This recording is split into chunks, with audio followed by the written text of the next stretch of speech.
Mga kalakbay, kini bitong giingon sa laing mga reliyon nga una pa kuno ang Biblia kaysa simbahan, binuang na.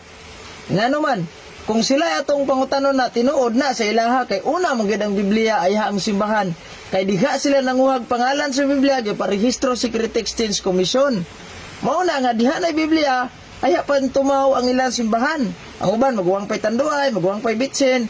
Unya kini simbahan Katoliko, kung kitay pangutanon ang tinuod una gid ang simbahan. Uwahir ra gining Biblia ngano man analogiya. Asa may una ang manunulat o ang sinulat? Siyempre ang manunulat ang una. Si Kristo wala magbilin og Biblia kundi simbahan. Og diha sa sulod sa simbahan ang mga manunulat mo gid unang mga membro. Manunulat sa New Testament. Silang San Pedro, mga 12 apostoles ba? Nakabig pagkid sa San Pablo, o di ba? So kana sila mga manunulat man na. Kung wala gisulat nila na ang mga pulong ni Kristo, nakay mamugna nga New Testament nga mabasa na to, wala. Ang giingon ni Kristo, nagtukod sa simbahan San Mateo 16:18 ug kanang simbahan na Katoliko gina walay lain.